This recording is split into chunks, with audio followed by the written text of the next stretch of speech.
At my own son's wedding, his wife's family laughed while I sat alone near the restroom. They thought they'd erased me from my seat and my story. I just smiled because the check they tore was never real. The real one was already working for something bigger.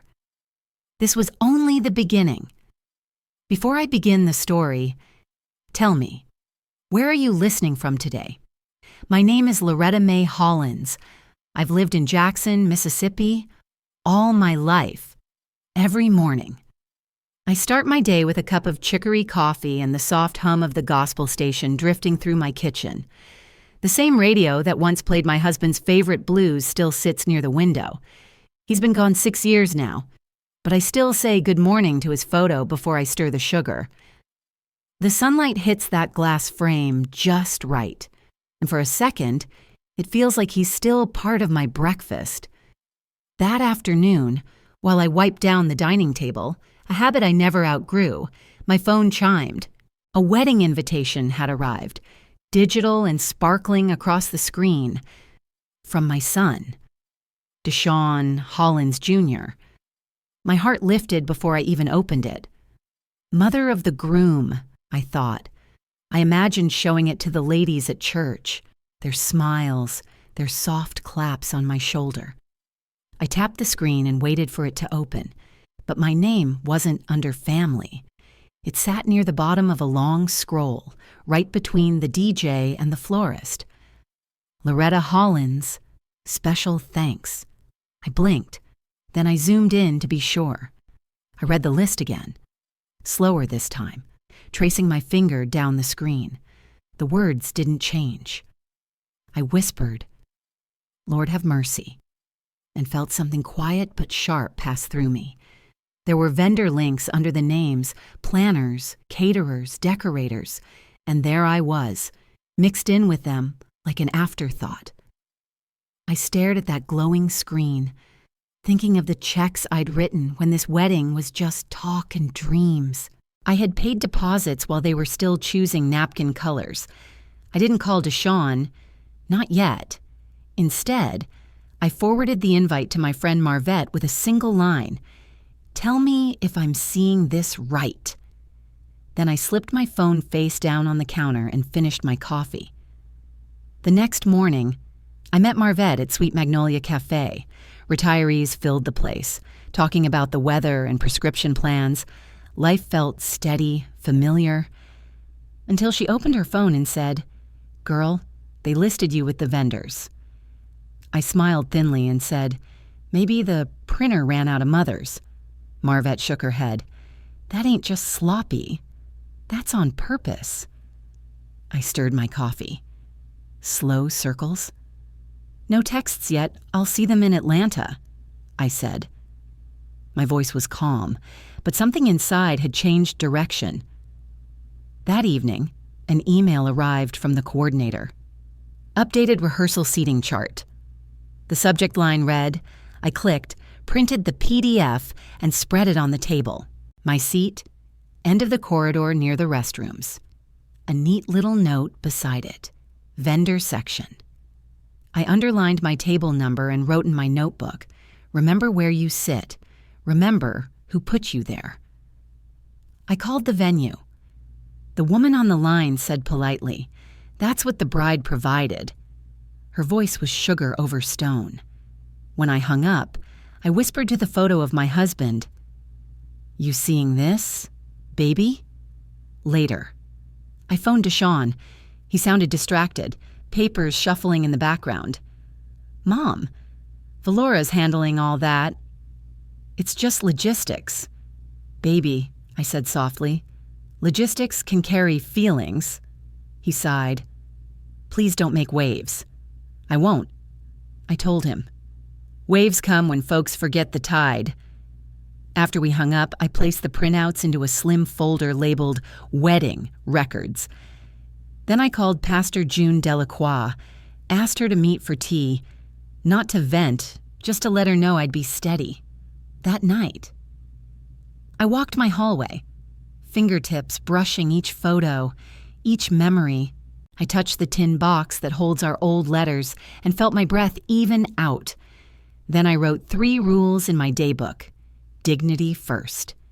Speak last. Document everything. Before bed. I laid out 2 outfits.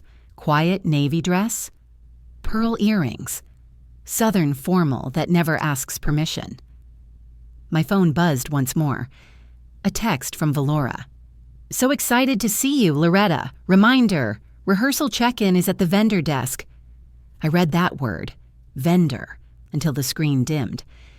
Then I smiled, the kind of smile that doesn't reach the eyes. Tomorrow, Atlanta. We'll see where they seat a mother. Atlanta greeted me with its noise and shine, that mix of old pride and new money I never trusted. The car pulled up to the Lenox Grand, marble floors gleaming like they were trying to prove something.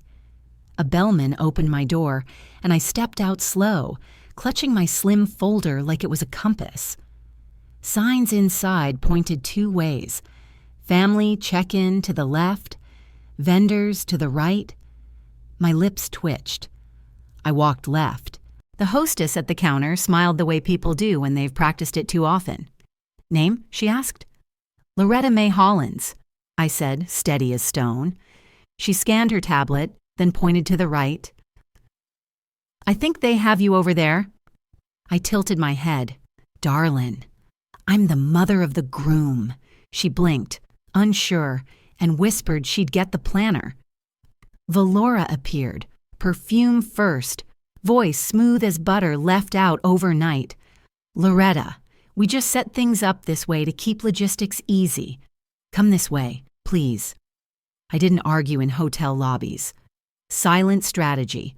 Rule number 1, don't wrestle pigs. You both get muddy, and the pig likes it. I followed, watching her heels click against marble, each step a tiny declaration of ownership. Inside the ballroom, chaos wore a smile. Staff taped markers on the floor. Lights flared and dimmed. A floor plan hung near the door, just like the PDF I'd printed at home. Press, front, family, center, vendors, rear. My name sat by the corridor to the restrooms. A young planner in a headset said cheerfully, "Vendor meals come out after the family's done." She meant me. I smiled. That sounds like second helpings. Baby. Her cheeks flushed. I snapped a photo of the map, time-stamped, slipped it into my folder. Documentation, not drama. Marvette texted, "I'm here." "Where you at?" I replied, "Near your least favorite door, in the corridor." I called my son. He answered, voice stretched thin. "Mom, can we talk later? Valora's juggling press." I said, "Your planner put me with the vendors. Your map by the restrooms. That's not logistics. That's intention." He sighed. "Mom, please don't make waves. We need this to look right." I kept my voice calm. "Baby, looking right and being right are cousins who don't visit much." He didn't reply for a moment. "I'll fix it later. Just help us get through tonight." "I'll do what I always do," I said softly. "Show up, stand straight, and remember." During dinner rehearsal, Valora approached with a ring light and a cameraman in tow. "Loretta, can you give a little message of gratitude for our live stream? Just say how thankful you are to be included." The word included sliced cleaner than a knife. The mic clipped to my lapel. The camera light blinked. "Baby," I said, "I raised the groom. I'm grateful when people remember truth." Valora laughed lightly. "Let's reset. Just say, 'We're thankful for our team.'" I handed her the mic. "Sweetheart, I don't work for you." Marvette stepped in, voice firm. "You heard the lady." Valora smiled for the room, muttering to her crew, "We'll use the good parts." I filed away those words. Use the good parts. At dinner, my place card waited by the restroom door. The smell of sanitizer hung in the air. A bridesmaid spotted me and froze. "Ms. Loretta, they put you over here?" I smiled politely. Apparently, I'm easy to find if you need hand soap. I didn't sit. Mama always said, if a seat insults you, let it sit by itself. I stood near the exit instead, smiled for the cameras, and ate nothing. Later, I texted Deshawn a photo of the card. I saw where you put me. Next morning, I wore my navy dress and pearls, the uniform of quiet power. The lobby buzzed with planners and photographers. A clerk waved a lanyard. Vendor pass, ma'am, so you can move freely. I smiled. Darlin', I've moved freely all my life. When the ceremony began, I chose my own seat, 2 rows from the back. Center aisle, vows passed, lights dimmed. Then Deshawn took the mic for his thank yous. He listed sponsors, planners, vendors. His eyes found me. Valora leaned in, whispering something. His jaw tightened. Some people here, he said into the mic, don't know how to read the room. If you can't let today be about us, please leave. Gasps. I stayed seated. His voice rose. Mom, you're ruining the atmosphere. Get out and don't come back. Every sound fell away. I stood, slow and tall, picked up my folder, walked down the aisle without a word. Valora's stage whispered, "Thank you for understanding." I didn't turn. Outside, the foyer buzzed with murmurs. "Is that the mother?" someone whispered. Marvette caught up beside me. "Breathe. Sugar." I already was. My breath had rhythm. The sun hit hard through the glass doors. In my room, I spread the folder open. Evite, map, photos, receipts of a mother misplaced. Beside them, I placed one sealed envelope with my husband's handwriting across it. I looked out over Atlanta. Small people in big cars. I whispered, "Speak last." The hotel lobby hummed with music and nerves. I arrived early, long before the reception doors opened, so no one could decide where I stood. The band tested chords that never found their rhythm. Planners whispered into headsets, and the smell of champagne drifted through the air. I stood near the center exit, close enough to see the head table, far enough to walk out clean. My purse held the plain envelope. The folder under my arm carried everything else. The invite, the seating map, the photo of the wall plan, receipts. A young woman in black approached me with a practiced grin. "Ma'am, you'll need your vendor badge for access." I smiled like she'd just told a joke. "Sweetheart, I don't need backstage to be a mother." She blinked, unsure, then hurried off. I scanned the room. Deshawn and Valora floated from camera to camera like a pair of butterflies that never landed. I took note. When people chase lenses, they miss the real light. My rule stayed the same. Speak last, show once. When the MC began the toasts, the crowd buzzed with that hollow cheer of practiced celebration. Phones lifted like a field of flowers, catching the perfect angle. Valora thanked our incredible partners and team, drawing out that last word like a hymn. Team, not family. Deshawn followed with his own list. Vendors, sponsors, photographers. He looked my way once, then away. The MC clapped his hands. If anyone would like to share a blessing, the mic is open." Laughter rippled. I didn't move, just watched the silence that followed. The band softened. Servers froze mid-step. A pocket of quiet opened in the noise. That was my cue. I walked into the aisle, even-paced, my heels making no sound on the carpet. The MC, half confused, held the microphone out. I didn't take it.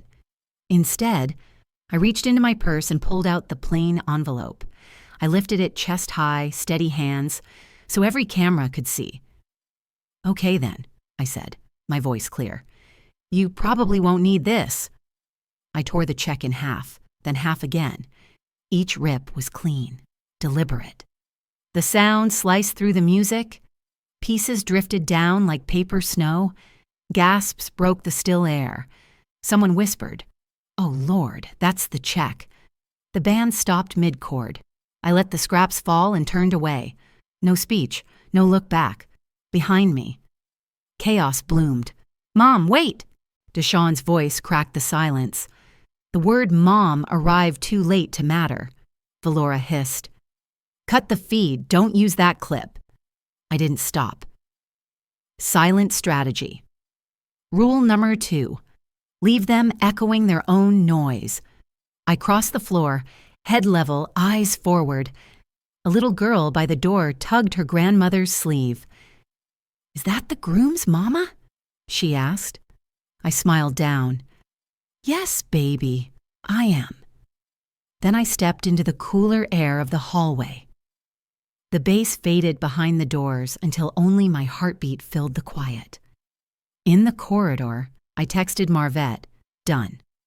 She replied, "Be safe."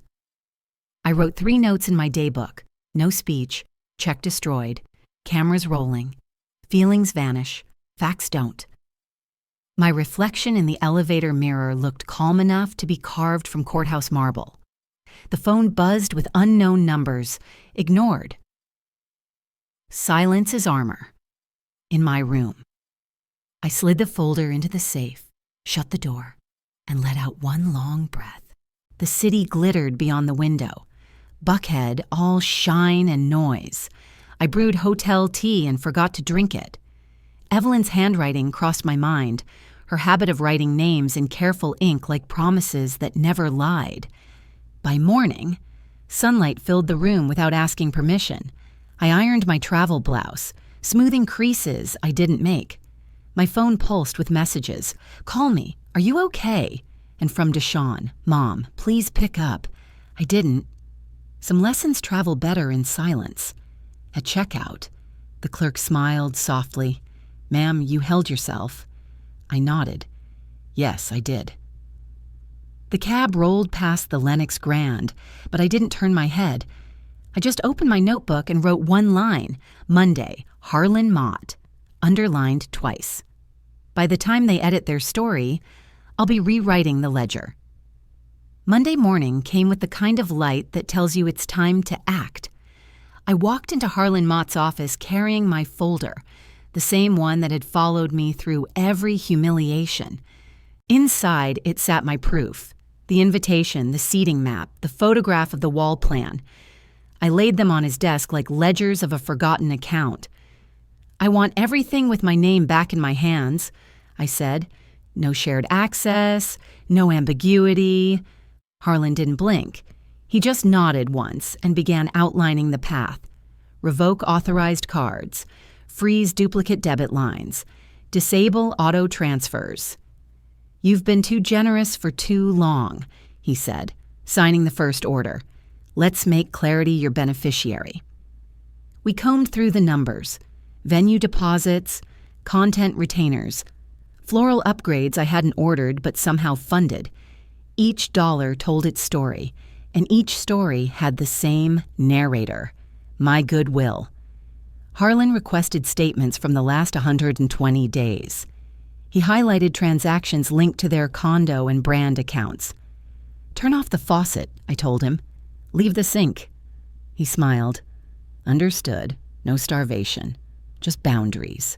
I signed the certified letters he drafted for Deshawn and Valora, revoking all financial access, requiring future communication in writing.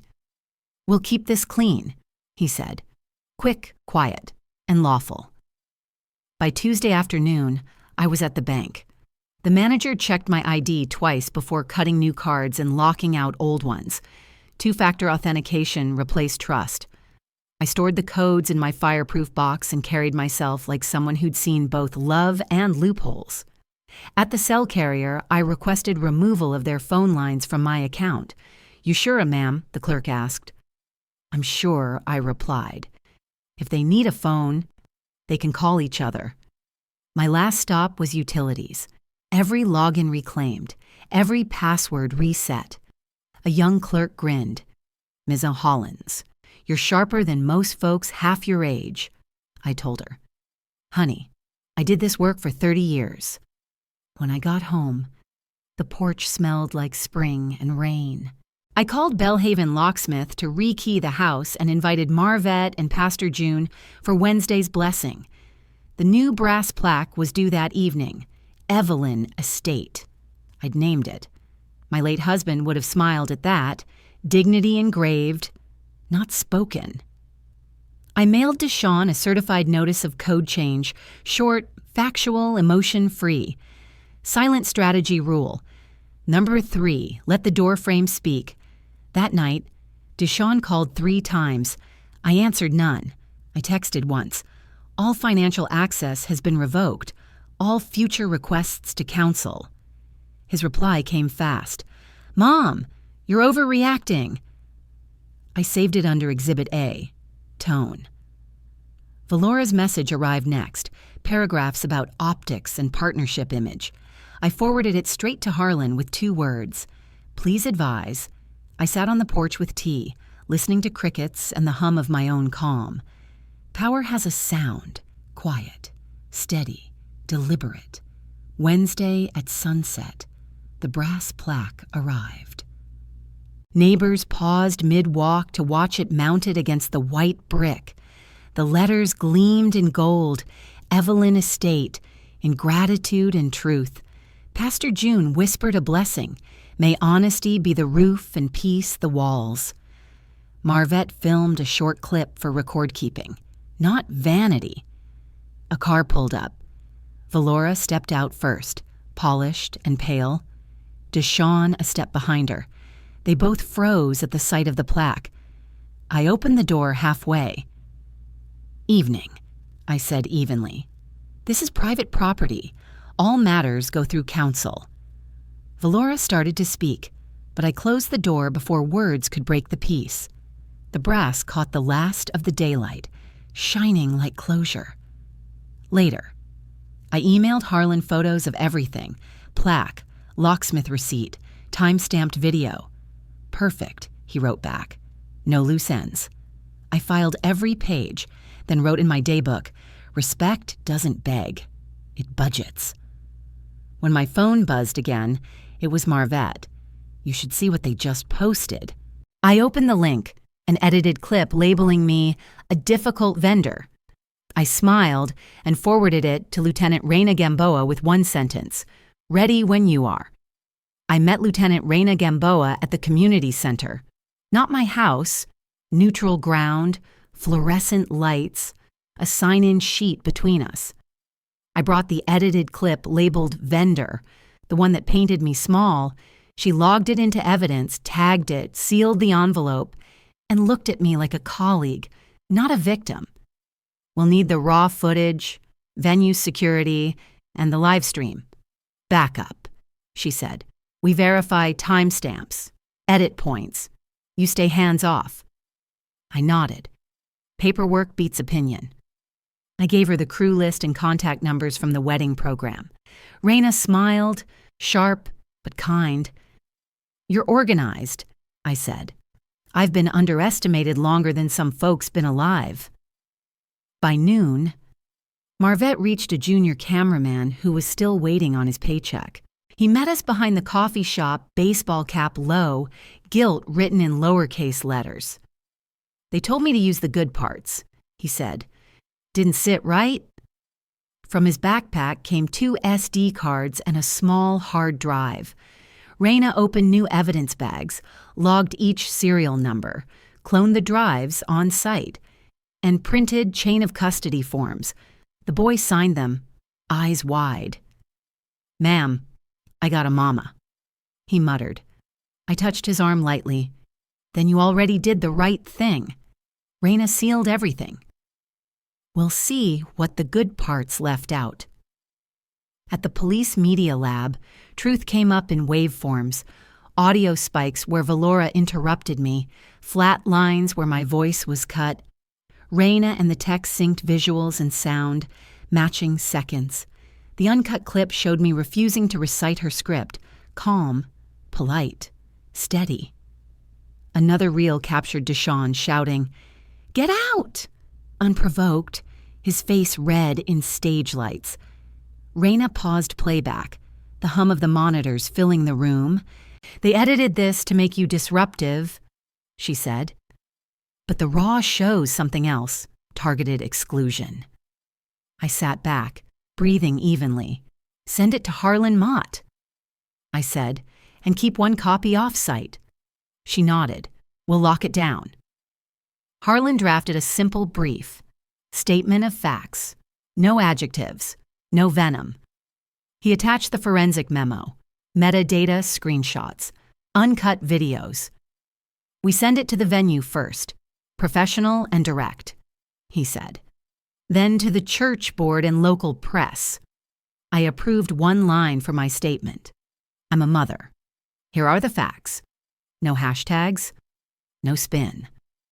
When truth walks, it doesn't need sneakers."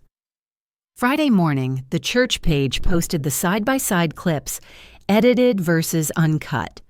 Within minutes, comments rolled in. "This ain't right. That's his mama. Use the good parts?"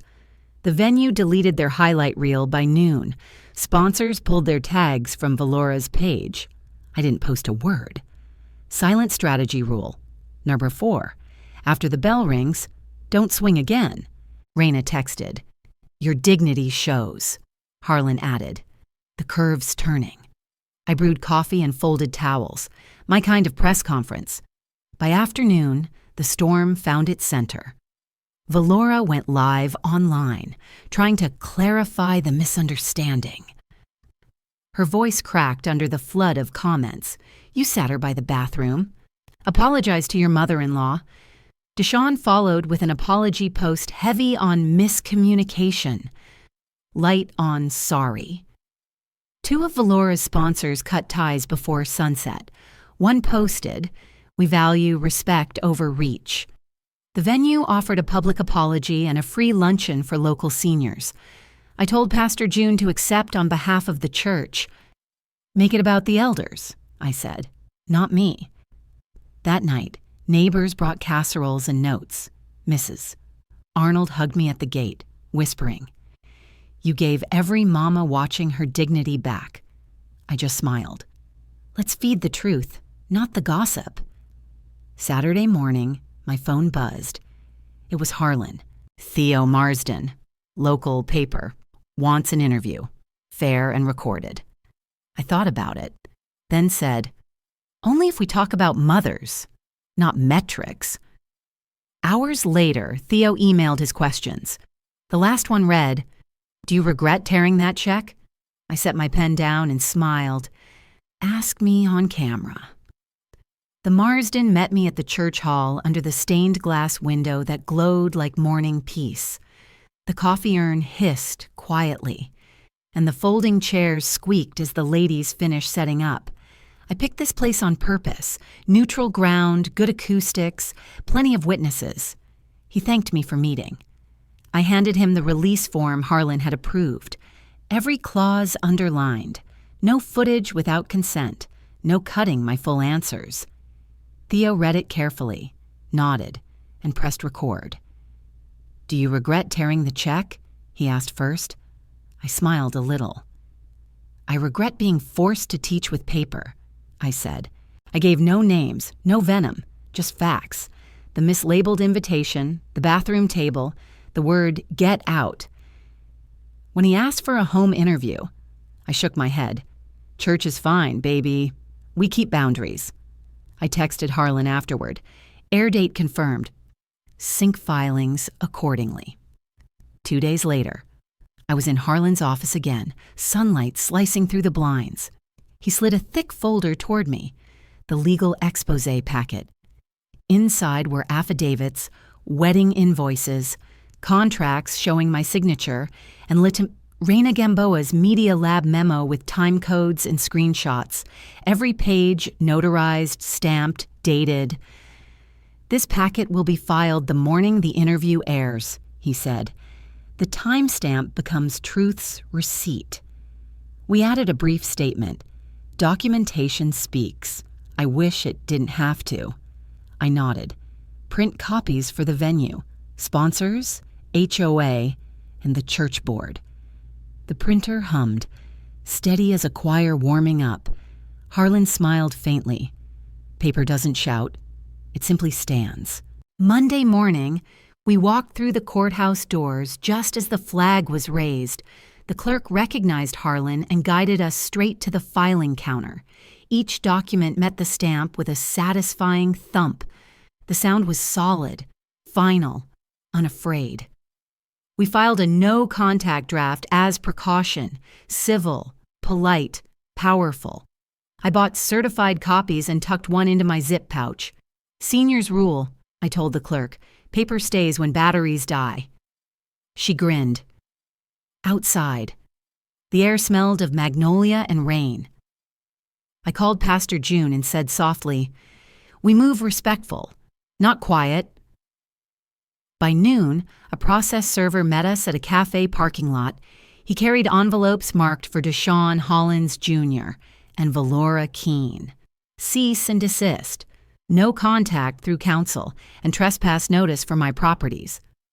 "You sure you don't want to deliver these yourself?" he asked. "I'm sure," I said. Paper travels farther than voices. For Atlanta, Harlan's associate mirrored the filings. GPS proofs pinged our phones. I texted Marvette, "No porch talks. If they show up, call 911, then Harlan." The line between calm and chaos had a border now, and it was notarized. The next day, the pushback came. Deshaun sent a long message about public image and lost opportunities. I didn't answer, just forwarded it to Harlan. Valora's email arrived hours later, blaming vendors and miscommunication. Raina tagged it as liability bait and archived it. A cousin called, voice sharp with family guilt. "People saying you're going too far," I said. "I'm just closing the tab." Theo's producer requested a teaser quote. We gave him one line, "Mothers deserve chairs, not labels." I turned off my phone and joined the church ladies counting raffle tickets. Calm returned like a slow tide, the kind you can trust. Thursday evening, Theo's segment aired. No voiceovers, no cuts mid-answer. The footage played side by side with the uncut video. His closing line read, "Paper beats narrative." The venue released a public apology. Sponsors reinstated the senior luncheon. I posted Harlan's single-paragraph statement and logged off. Raina texted a checkered flag emoji. Harlan wrote, "Phase 2 complete." I stacked my stamped copies on the table. The ink had dried like warm bread cooling on the rack. That night, my doorbell rang. Valora appeared on my porch cam, rehearsed apology in hand. I pressed the intercom. "All communications go through counsel. Please leave." 30 minutes later, the process server confirmed her official receipt at her hotel. I logged the clip, sent it to Harlan, and brewed chamomile tea. The house exhaled. By morning, green certified slips arrived in the mail, every notice delivered, every line held. Theo emailed, "Viewers are asking about your next step." I didn't write him back right away. Instead, I jotted one private line in my daybook, "Mercy has a spine." Then the phone rang. Harlan's voice was steady. "Loretta," he said, "we should talk about the will." When Harlan said, "Loretta, we should talk about the will," the world went quiet around me. I drove to his office with the windows cracked and no radio, just the rhythm of turn signals and thought. Inside, the air smelled of toner and lemon polish. I set my zip pouch of stamped filings on his table. It wasn't pride. It was proof that I'd learned to act before I spoke. "This isn't punishment," I told him. "It's stewardship. I want what I leave to heal, not harm." Harlan nodded, pen balanced in his hand. We reviewed my assets, the Bellhaven house, the duplex, savings, brokerage, pension. "Everything's clear title," and he said, "No joint ownership." "Good," I replied. "Mercy has a spine and money needs a mission." That was my rule now. Love with conditions, not indulgence. He walked me through options. outright inheritance, or conditional trust. I chose conditional. The first clause, 65% to the Evelyn Estate Housing Trust for building senior accessible homes across the Delta. Second, 25% to the Evelyn Scholarship Fund for nursing and trade students who'd serve elders in internships. The last 10% for Deshaun, but only if he met the terms. 2 full years of steady work, financial literacy certification, no active debt, and documented family counseling without Valora. I added a no contest clause, challenge it and lose it all to housing. I looked up and said, I'm not closing the door. Harlan, I'm installing a screen. He chuckled softly. That's love with boundaries. I signed each page, initials steady. The notary stamped and dated them, my quiet thunder in ink. That evening, I met Pastor June in her church office. It's done, I said, handing her a single-page summary. No numbers, just purpose. I need prayers, not publicity. She read it once, then folded her hands. Faith without order becomes chaos. Maui agreed the church would only reveal it if slander started again. Better to let truth rest until it's called for, she said. I texted Marvette. Paper set. Now we walk slow. For once, I didn't explain anything. Peace doesn't need a press release. At the community luncheon, the same venue looked new. Soft light, cloth napkins, chairs sturdy enough for elders. The manager greeted me with both hands. The program read, Elders First. Pastor June opened with a prayer about gratitude and endurance. No one mentioned weddings. I poured tea for table 7. Listened to an old veteran share stories about his late wife's cornbread. Healing. I learned. Tastes like small talk and lemon pie. When a reporter raised a camera, I lifted a palm. The manager quietly escorted them out. The seat by the restroom, once my exile, now held the choir's microphones.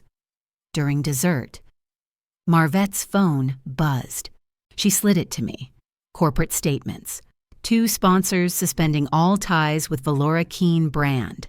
LLC for elder misrepresentation. Comments flooded. Accountability looks good on you. I passed the phone back.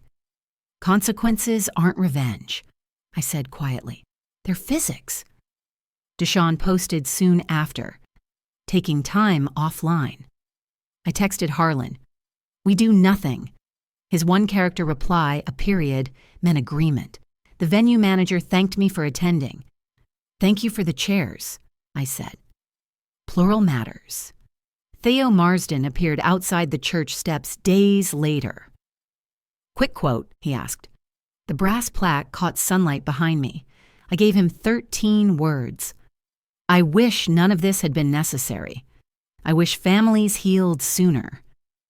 He asked, would you meet your son privately? If he comes without cameras and with a notebook, I said. He promised to run my words uncut. When he left, I stood there a moment, watching him disappear down the street. Forgiveness is not free publicity. It's policy with grace. That night, my phone vibrated. Deshaun's message began. Mom, I watched the full video twice. I was wrong. I want to fix it. He added, Valora's meeting her lawyer. I need real work. Can we talk? I sat there, heart quiet but steady. My reply was measured. Email Harlan Mott. Ask for my conditions in writing. Start there. After a pause, his last 2 words arrived. I'm sorry. I placed the phone face down and whispered, Lord, help him build a life, not an audience. The next morning, an email from Harlan waited in my inbox. Subject, request for conditions, Deshaun Hollins Jr. No copy to Valora. I printed it, underlined 3 sentences, and pinned it beneath a fridge magnet shaped like a small house. I laced my shoes, stepped outside, locked the door twice. The magnolias were blooming again. I texted Harlan, set the meeting, church office, not home. His reply came within a minute. Wednesday, Noon. We'll have pens and a plan. The church office smelled faintly of lemon polish and old hymnals when we gathered. Me, Pastor June, Harlan Mott, and my son, Deshaun. The coffee pot murmured in the corner. Harlan laid out the papers in a tidy fan across the oak table. Before we begin, I said, we talk low, we tell the truth, and nobody raises a phone. Deshaun nodded, shoulders tight. Harlan reviewed each clause: employment verification, debt resolution, financial class completion, 6 sessions of family counseling. I added 2 new terms: a handwritten apology, no public posting, and repayment for the wedding expenses he'd charged to my accounts. We're not here to fix yesterday's party, I told him. We're here to fix tomorrow's habits. Pastor June folded her hands.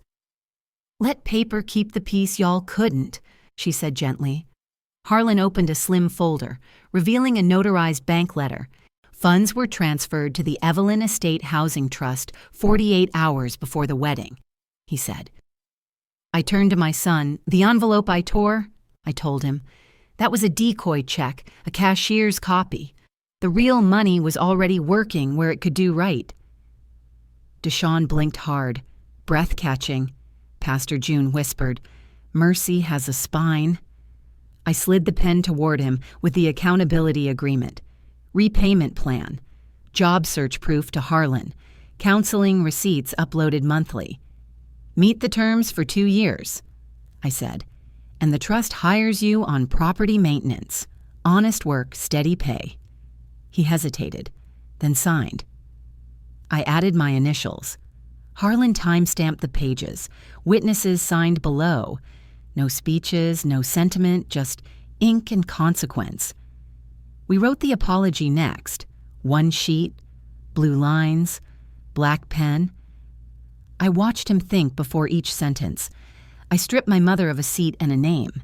He wrote, I was wrong.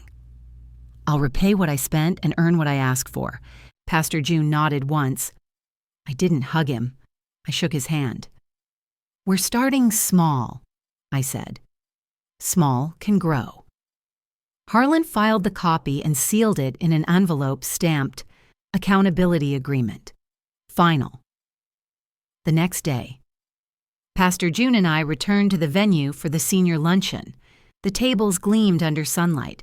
Name cards read, Elders First. The manager unveiled a new brass plate on the window table. Seat for mothers, in gratitude and truth. The crowd applauded softly. I'd used trust funds to endow an annual program guaranteeing 1 honored seat for mothers at every community event. Word spread like a blessing. The same space once meant to humiliate me, now honored women like me. Valora appeared at the lobby doors with her lawyer, face tight. The manager pointed to the no-contact order and guided them out. The choir struck up, leaning on the everlasting arms. I poured tea, steady-handed, as peace settled through the room like warm light. Later, Harlan's phone buzzed with updates. 1 corporate brand terminated Valora's contracts for cause. Another required her to fund community training before any future work. Theo Marsden aired a short segment titled Paper Beats Noise, A Mother's Reform. He used no music, no slow-motion pity, just truth. Raina Gamboa texted, Case closed, boundaries held. I answered no calls. I spent the evening shelling peas on the porch. Justice doesn't need noise. It breathes quiet. Near dusk, my phone buzzed again. A photo from Deshaun, his first maintenance job offer at a property company. Start Monday, the message read. I replied. 1 day at a time, budget first. Inside, I filed his apology letter behind the will, then sat watching the sun fall through the screen, gold against the Evelyn Estate plaque. We kept the house honest, I whispered. The next morning, Pastor June called. We've got 3 widows needing ramps before hurricane season. I smiled, already reaching for my pen. Put me on the list. Baby. Then, 3 soft knocks at the screen door. Deshaun stood there, alone, holding a spiral notebook. "Mama," he said quietly. "Where do I start?" Deshaun sat at my kitchen table, pencil trembling over a blank page labeled Budget. Outside, thunder rolled, soft but coming closer. I watched him breathe, steady for once. Then my phone buzzed, an unknown number, area code 404. I hesitated, heart tightening. Some debts, it seemed. Hadn't finished calling.